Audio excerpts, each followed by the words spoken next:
Welcome back to that sports show on this here damn YouTube. We're doing some MLB, as always, giving the NL MVP, AL MVP, Cy Young frontrunners at this point as we're just about approaching the All-Star game. Getting to some NFL as well. I'm the craving some NFL like a damn good hamburger on a Friday damn night. But we're going to do some NFL, talk a little bit New York Jets, the JTSS Jets.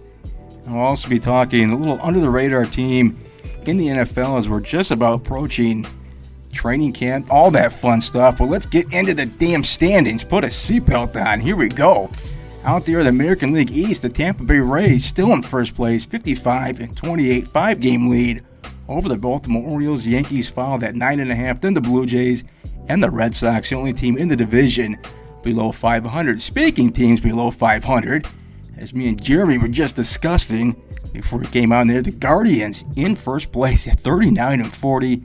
The Twins, losers of 3 in a row, in second place at 40-42. And you got an interesting little topic here with Torkelson and Inge that we'll get to after the standing. And hearing that shit out there in the AL West, the Texas Rangers, who beat on the Detroit Tigers tonight, 49-31, followed by the Angels in second place, 5.5 games out. AL East, the Atlanta Braves at 53-27, second place Marlins. Central, Cincinnati Reds, one of the hottest teams in baseball, won 12 in a row at one point, in first place now at 43-38.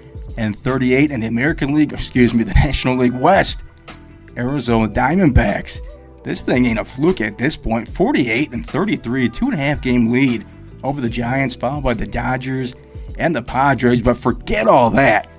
I want to hear this topic you have on Brandon Inge compared to Torkelson. As far as power numbers, it is all you, because I got to hear this shit. So I was looking for some comparisons of some other, say, players that the majority of fans were like creaming over all the time, but weren't very good. Because I don't know if you've seen any of the social media activity, but there is a small percentage of this Tigers fan base that, I mean, if Spencer Torkelson walked up down the street and went to Myers, they would be on their knees with the guy in the store. Like that's how it is with them. And the second you say, yeah, he may not be very good, they're like, he needs time, at least 2 more seasons. It's like, you know what, the guy stinks. Oh, so, no. I decided to do some comparisons. My initial comparison, for full transparency, was Carlos Pena. Carlos Pena, the first baseman, yeah. Carlos Pena was far and away better than Spencer Torkelson had. No way.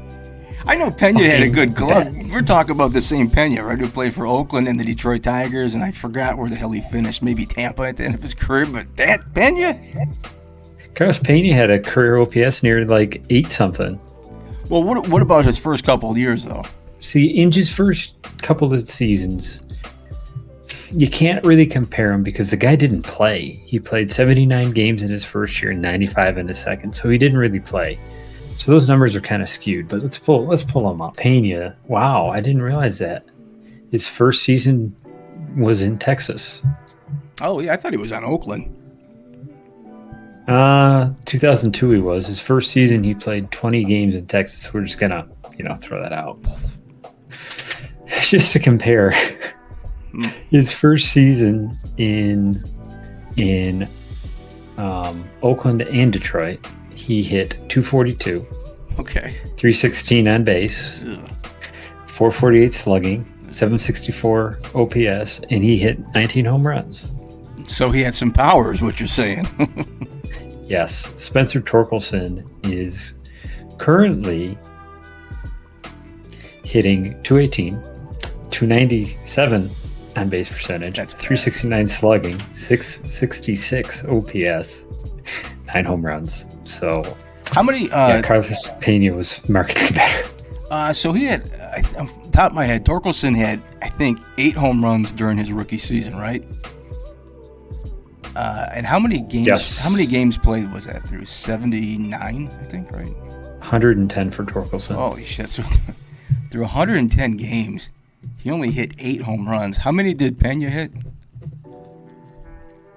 He hit 115 games and he hit 19.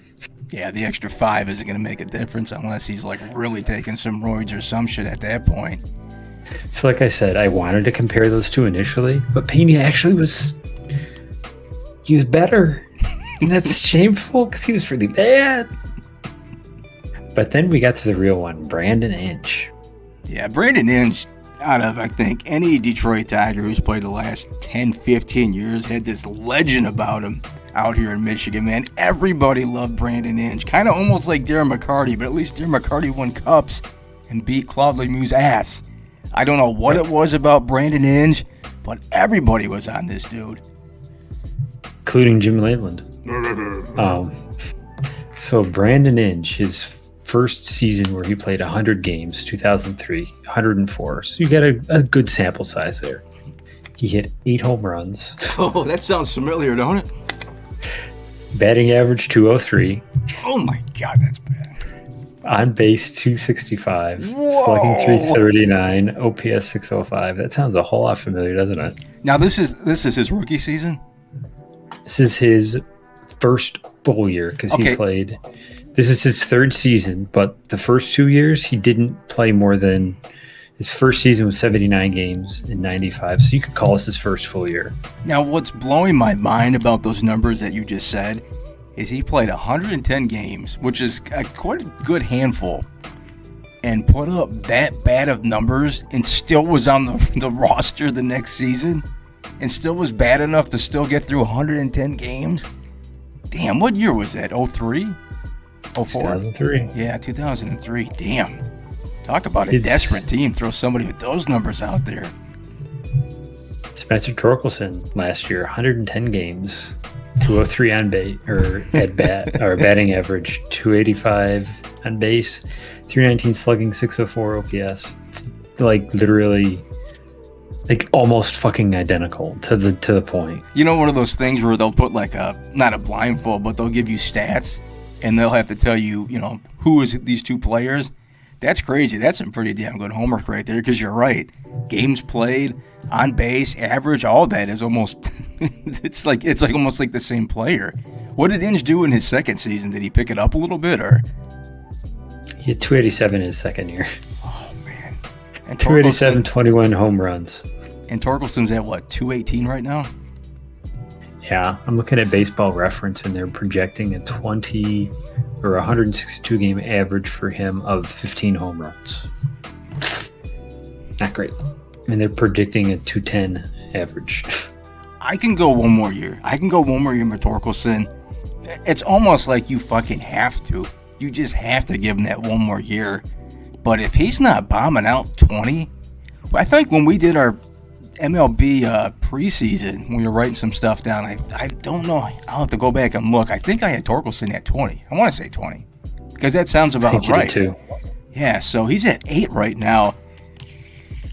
It's going to be, he's had a little bit of a, I don't want to call it a hot streak, but maybe 3 home runs the last, I think, week and a half, something like that. So he's getting up there, but damn, it's going to be hard to get to 20. But to be compared to the infamous Brandon Inge from the 2003 Tigers, that's not a good sign, man. That's, you brought up a depressing stat. What the hell's wrong with you? And the thing for me, like I brought up of the people I see him on Twitter all the time. Oh, you're a hater. It's like saying somebody's a hater implies that they're actually good at some point. And unfortunately, Torkelson has not been good. He has shown signs of life a couple of times, but he's never. I was just watching Chris Castellani, Barstool guy, with Justin Spear, and they were talking exactly about some of this stuff. Like, if he shows me a good month, cool. But he showed, what, a week and a half? And then he's 4 for 40 fucking 2. Like, and it's not like we don't want him to produce. I mean, I got a shitload of Spencer Torkelson rookies behind me. Swear to God I do. Riley Green, too. But, I mean, come on, we want him to produce. But baseball is one of those sports, because all the amount of games you play, you kind of are what you are. It's not like football where maybe you got 10 or 11 games in, or, but 162, 110 games played, that's a lot. You are what you are. That's a whole another topic why I hate the wild card in baseball. Why are you going to expand it when you already played 162 games is beyond me. But Your numbers in baseball are what you are, man. 110 games, you got 8 home runs. You're compared with Brandon Inge. I'm sorry, but that's what it is at this point. I want him to be better, believe me. I mean, that's the thing, that the people who call people haters for not liking him, that's what they don't realize. Like, yes, everyone wants him to be good, but we're calling it like we see it. It's not, we don't have fucking flowers sprouting up out of the ground when a guy steps to the plate. The guy doesn't get it. He looks lost up there. You gotta, thank God they gave him a day off today. Maybe they need to give him a week off. Man, maybe send him down to Toledo. I don't know. That ball was flying out there in Texas, man. It looked like a home run derby. Of course, the Tigers got shut out, and it was 11-0, wasn't it? 10-0, 11-0. No, they Carpenter hit a 2-run shot in the ninth, so it was 10-2. Must have missed that part. All right, good. All right, so we're going to jump into the National League MVP and Cy Young, and then obviously the American League. Let's start off here with the National League. Got Ronald Acuna Jr. for the 53-27 Atlanta damn Braves. Yes, sir. This bastard's hitting .331, 19 home runs, 51 RBIs, OPS of .993, which is second in all of the damn baseball, .408 on base percentage. Just for the goddamn hell of it, he's still in 36 bases. His teammate Matt Olson is on fire too at 26 home runs. But I gotta go Ronald Acuna Jr. as my National League MVP. Who's you got? Luis Arraez. Oh, I like it. Guy's hitting .396 still. You could put Corbin Carroll up there too. Yeah. He's got hitting all those home runs, and they're good. But Miami's actually surprisingly a good team this year too. So yep, I like what he's doing out there. Yeah, I like that. That's a good call, man, because obviously Acuna was the obvious choice moving with this. So nice under-the-radar pick. Out there in the National League for the Cy Young, this one was kind of tricky for me, man. That's kind of all over the place with this one. Stroman. You know what? I'm going to go Bryce Elder. Why the hell not? 6-1, 2.44 earned run average. Doesn't have the strikeouts, but a hell of a performance in a very young part of his career already for Bryce Elder. I got Bryce Elder as my damn National League Cy Young. Who the hell do you have? I got the first one you mentioned. Go the strong man, Marcus Stroman. Stroman. He's right neck and neck with Bryce. So, I mean, this is really, flip a fucking coin at this point, basically. Flip a fucking coin. Pick an egg. Pick a golden egg. Let's go to the American League for the MVP. Oh, another obvious choice. I'm going to have to go Shohei Ohtani. 304, 28 bombs, 64 RBIs, pitching his ass off on the other side of the ball, too. But I got Shohei Ohtani as my American League MVP. Who's you got? I concur. Yes, I know. Like I said, I was trying to find something on the radar because I figured we'd have the same one, but that's who we've got for the American League MVP. AL Cy Young, Shane McClanahan, 11-1, 2. What the fuck am I doing? 11-1, 2.23 earned run average, 100 strikeouts for the first place Tampa Bay Rays. Try to say his name 3 times fast. Shane McClanahan, I got as my American League Cy Young. Who the fuck do you have? I'm gonna go with McClanahan too. There's nobody fucking close to him. Good you could say Framber Valdez, but he's 7-6. Get the fuck out of here. Yeah, go fuck yourself. We're going Shane McClanahan all fucking day here. All right, let's move on to the National Football League. Delvin Cook to the Jets? Who fucking cares? Because I'm telling you, this New York Jet team is gonna fucking implode. I don't give a fuck how many goddamn marijuana or fucking joints or whatever the hell Aaron Rodgers is gonna be doing to calm and slow everything down before the goddamn game. I think that's gonna be a disaster out there in New York. I think Miami's gonna get better. Buffalo's already out there. The Patriots aren't fucking going anywhere. So I think they're going to have some goddamn problems. Delvin Cook, I love Delvin Cook. I hope he puts up great numbers for the Jets. One of my favorite fucking running backs, even though he screwed the goddamn Lions every fucking week. They couldn't contain him. We had to deal with Adrian Peterson before his fucking ass. But no. I think the New York Jets are going to collapse out there. What do you think they're going to be doing? Do you think the Jets are going to be in the middle of the team, or do you think they're going to get to the AFC Championship game? What do you think the forecast is for those damn Jets? I think those Jets are going to be like that airliner that landed without landing gear today. That's how that's going to go. I missed it. How did that go? Well, they crashed. Did it? So not well. We didn't have any fatalities, did we?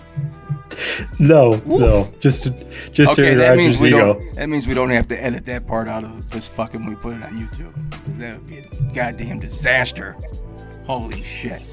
All right, let's move on to some more NFL news.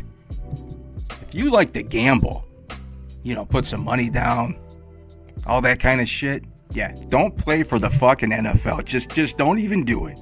Go play baseball or some shit. NFL gonna be handing down some more suspensions. My goodness, I think this is getting a little out of control now. We've been affected by it. Jameson Williams, oh son of a bitch. He's getting, 6 games I think they gave him, right? Yeah, 6-game suspension out there. But the NFL, they are definitely cracking down on this shit. Do you think they're being a little over the top with it? Now, obviously, let me clarify here. If you're betting against your own team or even for your own team, controlling the point spread, I think that's a no-no. But everything else, I'm cool with. But how do you feel about this? You think they're being too hard? I mean, when 3/4 of your fucking ads on TV are from sports books, get the fuck out of here. Get the flying fuck out of here. If people want to bet on it, minus if they're betting on their own team, fuck off with that. Who cares if they bet it in a team hotel? Who does that? Who cares? I agree. I completely agree. And like you said, you're pushing Sports King down my damn throat. Every commercial at Sports Kings, NFL fantasy, right? But you don't want these guys playing a little friendly game of poker at Ford Field. Get the fuck out of here. That damn bullshit. All right, last subject here for the NFL. I did a little team under the radar that I think is going to make some noise. I already mentioned them. As long as Tua stays healthy for the Miami Dolphins with Waddle, Tyreek Hill, they picked up a great running back too in the draft. I think he's going to make some noise out there too. That offense is just explosive. I think they're going to make a lot of noise. How about this right now? I'll put it on record. I think the Miami Dolphins, barring injury, if Tua doesn't smack his head a couple times, I think the Miami Dolphins are going to have a better record than the fucking New York Jets. Yeah, that's hard to argue. Like you said, if Tua can keep his head off the turf, it'd be good. He can keep his head off the turf. That's not very damn nice. I have a surprise team too. Who's you got? Steelers. Oh, that is a good call. Mike Tomlin really does not have that many bad seasons out there for Pittsburgh. Year 2 of Kenny Pickett, full season. I like it. Steelers. Surprise team for you. Good choice. There it is. Amazing. Great. Whatever the hell you want to call it. Sports Big podcast. League. Damn, that's right. Thanks for watching. Like, subscribe. See